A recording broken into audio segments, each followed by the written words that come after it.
What's up, you guys? Superhero Reactor here, and gonna do this quick because this is a 33 minutes of the nostalgia critic. Hulk 2003 from Eric Bana. That movie sucked. He's gonna review it, and I can't wait to see what he's gonna say about it. This is gonna be so hilarious. So here we go. Let's do this. 33 minutes. Let's do this. Let's do this. 3, 2, 1. Here we go.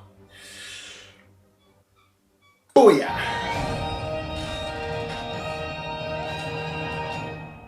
I gotta fix my screen too.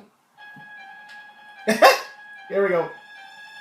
Nostalgia Critic, critic of nostalgia, searching for a movie to tap into the inner frustrations every movie nerd has. Then, a viewing of a fascinatingly misdirected movie alters his chemistry. And now, whenever he hears any mention of the movie Hulk, a startling metamorphosis occurs. Malcolm, Tamara, do not show me that movie. You wouldn't like me when you show me that movie. I exploded. Right there, incredible soul. The critic is wanted for property damage he didn't commit. Well, okay, he did, but it was just of a movie, and that movie sucked. The critic's patience is believed to be dead, and he must let the world believe it is dead, until he can find a way to control the whiny bitch fits that dwells within him. Nice. I love it. That was a good intro. Brilliant. Look at that awesome intro. It'd be great if I could do one too, but I don't know how he does it.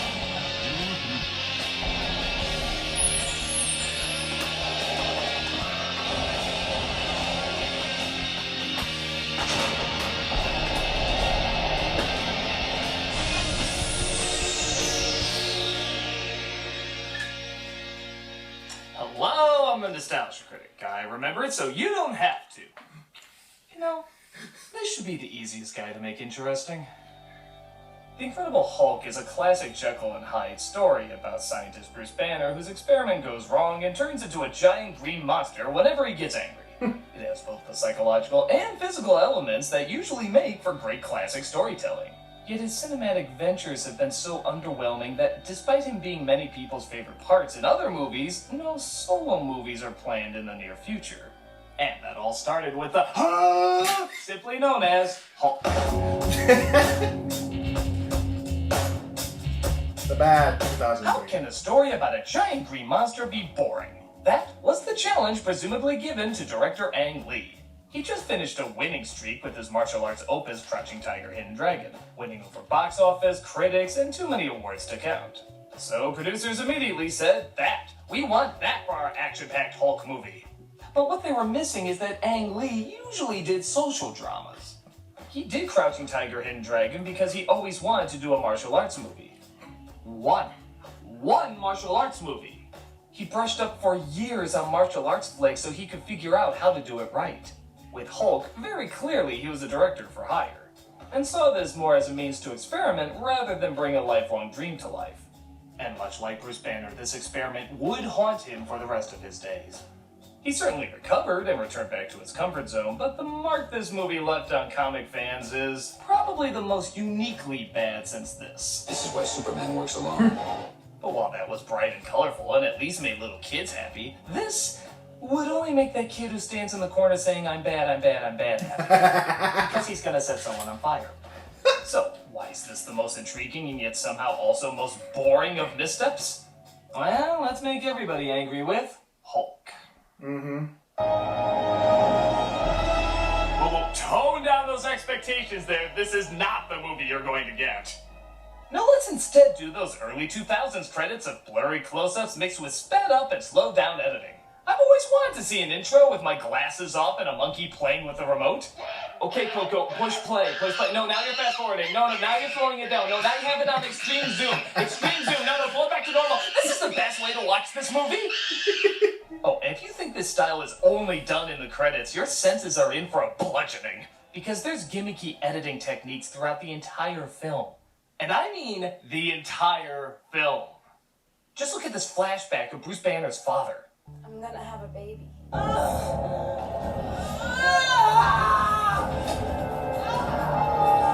Yeah.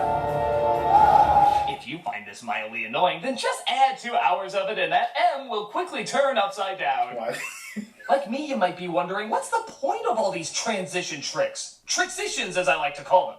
My best guess is Ang Lee wanted to create the closest thing he could to a comic book, meaning the film literally has panels, speed lines, and elements of space and time overlapping each other. There's just one problem with that, though. If you're adapting a book, would you constantly put words all over the goddamn place? This is way too friggin' literal! Gamma decontamination will occur in 30 minutes. Actually, I take it back. There's 2 problems with this technique. In a comic book, these are used to suck you more into the story. It leaps off the page and brings you into their reality. Yep. This is constantly taking you out of what's going on. You can't ever breathe in the world because the movie's too busy trying to physically show you the lines that they're supposed to be breathing in. Gamma decontamination will occur in 30 minutes. Actually, I take it back. There's 3 problems with this. I'm sorry to dwell on this so much, but this is literally throughout the whole goddamn film. It's best to tackle it in one. Other movies like Spider-Man and Sin City look like the comics they portray to create a stronger environment for their world. They're adventurous, they're action-packed, they're totally over the top. You know what this film mostly consists of? Are we passing inspection? Safety's all going green. That! A lot of sitting around and talking! So the style doesn't even match the tone. It's like they realize there's no friggin' excitement in this flick, so to remind you it's even supposed to be a comic book film, they're like, throw some Comic Sans in there, put that frame there, that frame over there, and make it look like the Brady Bunch. Comics! We get this! And second thought, maybe we don't. Where the hell is there a comic that had imagery like that? Maybe if I read it while doing this.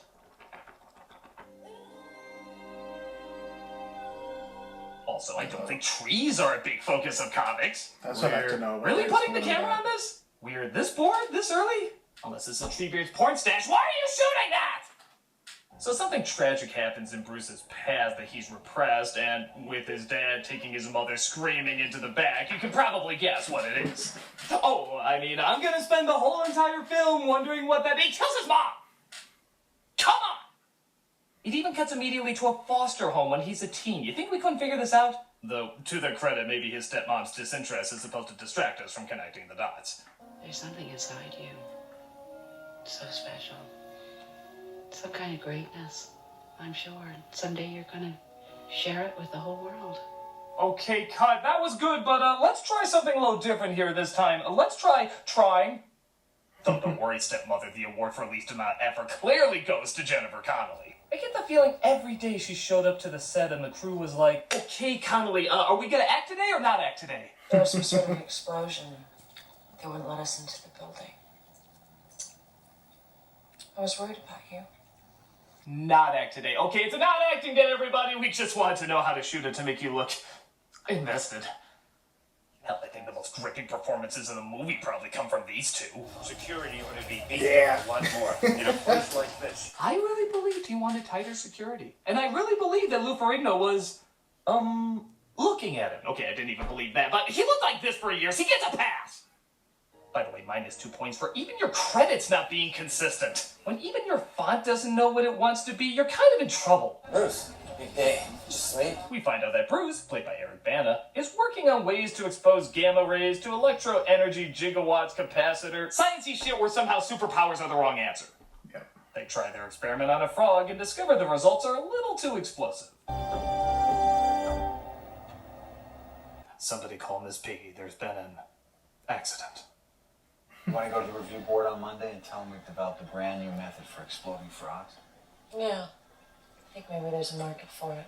Frogs start falling from the sky. Who do they come to?